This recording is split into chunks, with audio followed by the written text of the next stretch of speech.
আজকের ক্লাসে আমরা বিবি কুণ্ডু টেস্ট পেপার থেকে বিজনেস স্টাডিজ বা কারবারি সমীক্ষার যে মক টেস্টগুলো নিয়ে আলোচনা করছিলাম, আজকে তার শেষ পর্ব অর্থাৎ পার্ট 3 নিয়ে চলে এসেছি। আর তোমাদের একটা খবর বা খুশির খবর জানিয়ে রাখি যে বিবি কুণ্ডু টেস্ট পেপার থেকে বিজনেস স্টাডিজ বা কারবারি সমীক্ষার একেবারে টোটাল টেস্ট পেপার আজকের ক্লাসে আমরা কমপ্লিট হয়ে গেল। তো বেশি কথা না বলে ক্লাসটা শুরু করব।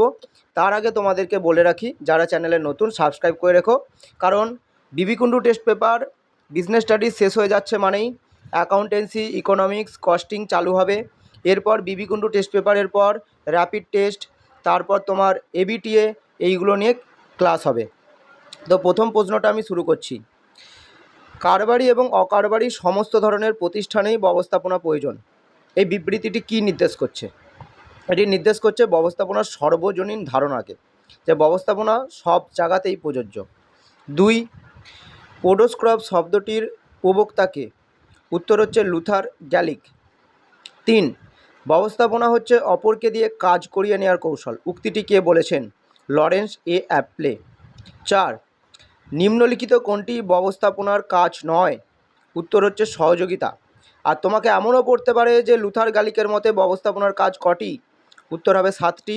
আর হেনরি ফেওলের মতে ব্যবস্থাপনার কাজ কটি? উত্তর হবে তোমার 5টি। ব্যবস্থাপনা হলো ড্যাশ? উত্তর হচ্ছে সমাজ বিজ্ঞান। আর তোমাকে যদি এই ধরনের অপশান না থাকে তাহলে থাকবে কলা ও বিজ্ঞানের সংমিশ্রণ। 6. ব্যবস্থাপনা কতকগুলো নীতি বা ব্যবস্থাপনার নীতিগুলো কতকগুলি বিবৃতি যেগুলি মৌলিক সত্যের ওপর প্রতিষ্ঠিত, চিরন্তন সত্যের ওপর প্রতিষ্ঠিত, শাশ্বত সত্যের ওপর প্রতিষ্ঠিত। সবগুলোই সঠিক। উত্তর হবে সবগুলোই সঠিক, অপশান ডি। এরপর আমরা চলে যাব 7 প্রশ্নে।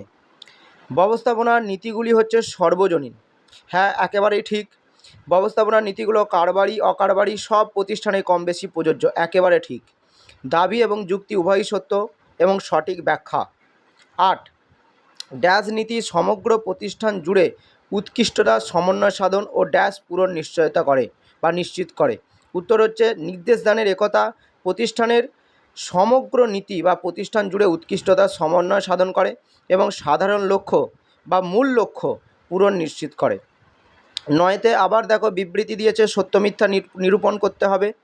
ব্যবস্থাপনার নীতিগুলি সকল পরিস্থিতিতে অন্ধভাবে প্রয়োগ করা যায় না, একেবারে সঠিক। কারণ তুমি দেখো, যদি তোমার প্রতিষ্ঠান ছোট হয় তুমি অন্ধের মতো বিকেন্দ্রীকরণ ঘটাতে পারবে না। তোমার যদি ছোট ছোট কাজ হয় তুমি অন্ধের মতো কর্ম বিভাজন করতে পারবে না। বিবৃতি 2. ব্যবস্থাপনার নীতিগুলি সর্বজনীন, একেবারে সত্য। তাহলে এ এবং বি উভয়ই সত্য। 10তে আমরা পেয়ে যাচ্ছি একটা স্তম্ভ মেলানো বা ম্যাচ মেকিং। আদেশদানের একতা নীতি? উত্তর হবে একজন কর্মীর একজন কর্মকর্তা। নির্দেশদানের একতা নীতি হবে একজন প্রধান একটা পরিকল্পনা। কর্মীদের স্থায়িত্ব হবে সমাবর্তন সর্বনিম্ন করা। গ্যাং প্ল্যাঙ্ক হচ্ছে ক্ষমতা প্রবাহের শৃঙ্খল নীতিকে লঙ্ঘন করে।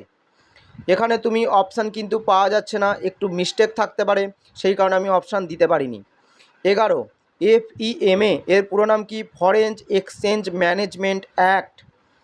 MRTPর পুরো নাম? অপশানে একটাও টিক দেওয়া নেই, সমস্ত কিছুই ভুল দেওয়া রয়েছে। আমি লিখে দিয়েছি monopolies and restrictive trade practice act, MRTP। আর MRTP কেন চালু করা হয়েছে? একচেটিয়া কারবার রোধ করার জন্য। 13. দাবি এবং যুক্তি? কারবারি পরিবেশ একটি আপেক্ষিক বা রিলেটিভ ধারণা। উত্তর হচ্ছে ঠিক।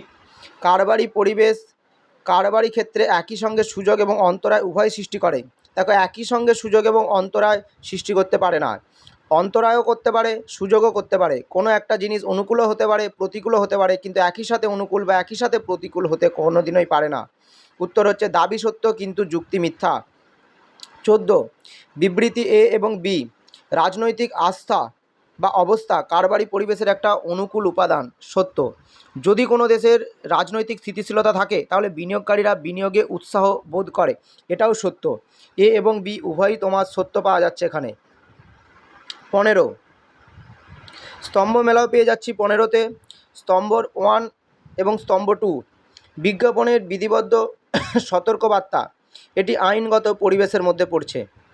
ওয়ালেটের মাধ্যমে পেমেন্ট করা, এটি প্রযুক্তিগত পরিবেশের মধ্যে পড়ছে। মুদ্রাস্ফীতি বৃদ্ধি, এটি অর্থনৈতিক পরিবেশের মধ্যে পড়ছে। কারবারের প্রতি সরকারের মনোভাব, এটি রাজনৈতিক পরিবেশের মধ্যে পড়ছে। অপশান এ হয়ে যাচ্ছে তোমার সঠিক উত্তর।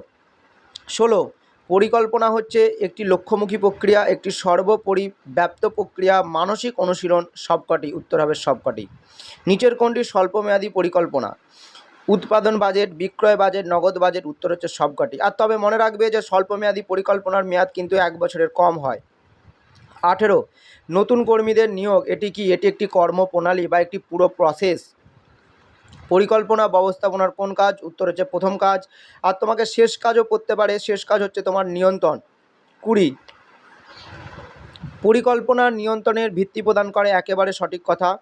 পরিকল্পনা সম্পদের কাম্য ব্যবহার নিশ্চিত ও সেগুলির অপচয় দূর করে, ঠিক কথা। এই কারণেই প্রতিষ্ঠানের নিয়ন্ত্রিত হয় সমস্ত জিনিস। দাবি এবং যুক্তি উভয়ই সত্য এবং সঠিক ব্যাখ্যা। 21, ড্যাশ ও ড্যাশ হচ্ছে স্থায়ী পরিকল্পনা। স্থায়ী পরিকল্পনা মানে যে পরিকল্পনা বারবার চেঞ্জ করতে হয় না। উত্তর হচ্ছে নিয়ম এবং কর্মনীতি। স্তম্ভ 1, স্তম্ভ 2 আবার ম্যাচ মেকিং পেয়ে যাচ্ছি। পরিকল্পনার প্রথম ধাপ হচ্ছে উদ্দেশ্য স্থির করা, দ্বিতীয় ধাপ হচ্ছে অনুমিত বিষয়গুলি নিরূপণ করা, ষষ্ঠ ধাপ হচ্ছে পরিকল্পনা রূপায়ণ, আর তারপরে একেবারে শেষ ধাপ হচ্ছে কর্ম অনুসরণ এবং তার পর্যালোচনা করা। অপশান ডি পেয়ে যাচ্ছে এখানে সঠিক উত্তর। যা কিছু অধস্তনদের ভূমিকার গুরুত্ব বৃদ্ধি করে তাকেই বলা হয় বিকেন্দ্রীকরণ। এই উক্তিটির প্রবক্তা হচ্ছেন হেনরি ফেওল। আর হেনরি ফেওলকে আধুনিক ব্যবস্থাপনার জনক বলা হয়, ঠিক আছে। এটাও মনে রাখবে, আদিগুরু বলা হয় ব্যবস্থাপনার।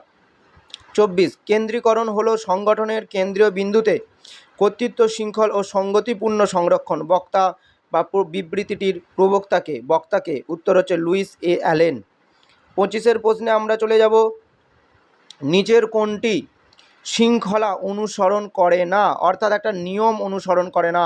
উত্তর হচ্ছে বিধি বহির্ভূত সংগঠন বা অনিয়ম মাফিক সংগঠন। 26, দাবি এবং যুক্তি। কার্যভিত্তিক কাঠামো হচ্ছে কর্মীদের সামগ্রিক উন্নতির পথে একটা প্রতিবন্ধকতা। এটা হচ্ছে ঠিক। কেন? কারণ কার্যভিত্তিক কাঠামোয় প্রত্যেক কর্মী শুধুমাত্র একটা ক্ষুদ্র অংশে বিশেষজ্ঞ হয়। এই কারণেই সামগ্রিক উন্নতি কর্মীদের হয় না, কর্মীরা একটা নির্দিষ্ট কাজে আবদ্ধ হয়ে পড়ে। তাহলে দাবি এবং যুক্তি উভয়ই সত্য এবং সঠিক ব্যাখ্যা। 27, বিধিবদ্ধ সংগঠনের কোনো কর্মী তার দায়িত্ব এড়াতে পারে না। একেবারে ঠিক। বিধিবদ্ধ মানে নিয়ম মাফিক সংগঠন, আর বিধিবদ্ধ সংগঠনে প্রত্যেক কর্মীদের সুনির্দিষ্ট কাজ দেওয়া হয়। একেবারে সঠিক। দাবি এবং যুক্তি উভয়ই সত্য এবং সঠিক ব্যাখ্যা। ড্যাশ অর্পণ করা যেতে পারে কিন্তু ড্যাশ কখনো অর্পণ করা যেতে পারে না। উত্তর হবে কর্তৃত্ব অর্পণ করা যেতে পারে কিন্তু জবাবদিহিকরণ কখনো অর্পণ করা যায় না। 29, বিবৃতি এ এবং বিবৃতি বি। কার্যভিত্তিক কাঠামোয় কোনো বিভাগ থাকে না। ভুল। কেন? কারণ কাজ অনুযায়ী কার্যভিত্তিক কাঠামোয় আলাদা আলাদা বিভাগ করা হয়। কেবলমাত্র সেই সমস্ত প্রতিষ্ঠানে বিভাগভিত্তিক কাঠামো গড়ে তোলা যায় যেগুলি ভিন্ন ভিন্ন দ্রব্য উৎপাদন করে। এটা সঠিক। এ মিথ্যা কিন্তু বি তোমার হচ্ছে সত্য। 30, বিধিবদ্ধ সংগঠনের সব দিকে কর্তৃত্ব প্রভাব ঘটে। ভুল। বিধিবদ্ধ সংগঠন মানে নিয়মমাফিক সংগঠন, সেখানে সবসময় উপর থেকে নিচের দিকে ক্ষমতার প্রভাব ঘটে। আর বিধি বহির্ভূত সংগঠনে উপর থেকে নিচে কর্তৃত্ব প্রভাব ঘটে। ভুল, কারণ বিধি বহির্ভূত মানে অনিয়ম মাফিক, এলোমেলোভাবে ক্ষমতা হস্তান্তরিত হয়। এ এবং বি উভয়ই তোমার হচ্ছে মিথ্যা। বিপণন মিশ্রটি শব্দটি প্রথম কে ব্যবহার করেছিলেন? নীল বডেন। মার্কেটিং মায়োপিয়া গ্রন্থের রচয়িতা কে? উত্তর হবে তোমার থিওডর লেভিট। 33, নিম্নলিখিত কোনটি বিপণনের আধুনিক ধারণা? দেখো, ক্রেতামুখী, এই অপশানটা কিন্তু পরীক্ষায় তোমাকে দিতেই হবে, কারণ আধুনিক ধারণা তোমার যদি অন্য কোনো অপশান থাকে, ঠিক আছে, তাহলে তুমি কিন্তু যে কোনো অপশান দিলেই নাম্বার পেয়ে যাবে। কেন? আধুনিক ধারণা হচ্ছে তোমার ক্রেতামুখী। আগের আমরা একটা প্রশ্ন করেছিলাম, সেখানে ক্রেতামুখী অপশানটাই ছিল না। 34, বিপণন মিশ্রণ বলতে 4টি উপাদানকে বোঝায়। কি কি? Price, product, promotion, place. তাহলে এখানে দেওয়া রয়েছে পণ্য এবং প্রসার, তাহলে বাকি দুটো কি? মূল্য এবং স্থান। Option C. এরপর চলে যাব আমরা 35-এ। বিপণন হলো একটি উৎপাদন পরবর্তী কাজ। ভুল, কারণ উৎপাদনের আগেও বিপণনের কাজ আছে। বিবৃতি বি, পণ্য এবার সেবা বিক্রির সাথে সাথে বিপণনের কাজ শেষ হয়ে যায়। এটাও ভুল, কারণ পণ্য বিক্রির পরেও বিপণনের কাজ চলতে থাকে। এ এবং বি উভয়ই মিথ্যা। ক্রেতা সুরক্ষা আইন কবে বলবৎ হয়েছিল? 20 জুলাই 2020, অর্থাৎ অপশান ডি। তোমাদের বলে রাখি, যারা এই পিডিএফগুলো নিতে চাও হোয়াটসঅ্যাপে তোমরা যোগাযোগ করো, হোয়াটসঅ্যাপে কিন্তু তোমরা এইগুলো পেয়ে যাবে, ঠিক আছে, আমাদের হোয়াটসঅ্যাপে ডেসক্রিপশান বক্সে হোয়াটসঅ্যাপের লিঙ্ক দেওয়া থাকবে, সেখান থেকে তোমরা কিন্তু জয়েন করতে পারো। আর চ্যানেলে কিন্তু অবশ্যই সাবস্ক্রাইব করে রেখো, খাতা পেন নিয়ে বসবে, প্রতিদিন বা ডেলি আমরা ক্লাস দিচ্ছি। ঠিক আছে, ক্লাসগুলো কন্টিনিউ করো, আশা করি তোমাদের সকলেরই 40-এ 40 নাম্বার উঠবে। PIL এর সম্পূর্ণ বা পুরো নাম কি? Public interested litigation.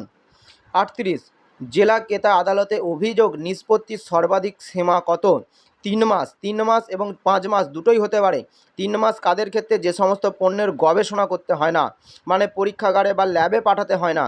আর 5 মাস হচ্ছে যাদের পরীক্ষাগারে বা ল্যাবে পাঠাতে হয়, তাদের একটু সময় লাগে, সেই কারণে ক্রেতাদের অভিযোগ 5 মাসের মধ্যে নিষ্পত্তি করতে হবে। তো এরকম যদি অপশান থাকে তোমাদেরকে বলবো তোমরা 3 মাসটাই করো। ঠিক আছে, কেন? গবেষণা যুক্ত কি ছাড়া বলেনি, সেই কারণে তোমরা 3 মাসটাকেই করো।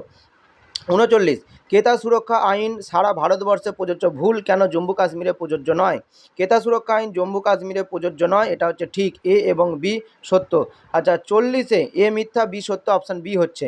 40, স্তম্ভ 1 এবং স্তম্ভ 2 শেষ আমাদের প্রশ্ন। এটা আমরা পুরো বিবিকুণ্ডু টেস্ট পেপার শেষ করে দিলাম। তোমরা সাবস্ক্রাইব যত পারবে করে রেখো, বন্ধুদের মধ্যে শেয়ার করো। এখনও পরীক্ষার 2 মাস বাকি, প্রায় 2 মাস বাকি, তার আগেই কিন্তু আমরা পুরো test paper business studies বিবিকুণ্ডু complete করে দিলাম। ঠিক আছে, আমরা র্যাপিড টেস্টও করে দেবো, আমরা বাকি তোমার এবিটিও করে দেবো। ঠিক আছে, শুধুমাত্র তোমাদের সাপোর্ট দরকার বেশি বেশি করে, যত পারো শেয়ার করো। স্তম্ভ 1 এবং স্তম্ভ 2 হলমার্ক হচ্ছে মূল্যবান ধাতুদের ক্ষেত্রে দেয়া হয়। ইকোমার্ক হচ্ছে পরিবেশ বান্ধব জিনিসে দেওয়া হয়। ISI মার্ক সেটা হচ্ছে তোমাদের ইলেকট্রনিক পণ্যতে দেওয়া হয়। আর্ক মার্ক কৃষিজাত পণ্যতে দেওয়া হয়। অপশান ডি হচ্ছে তোমার সঠিক উত্তর।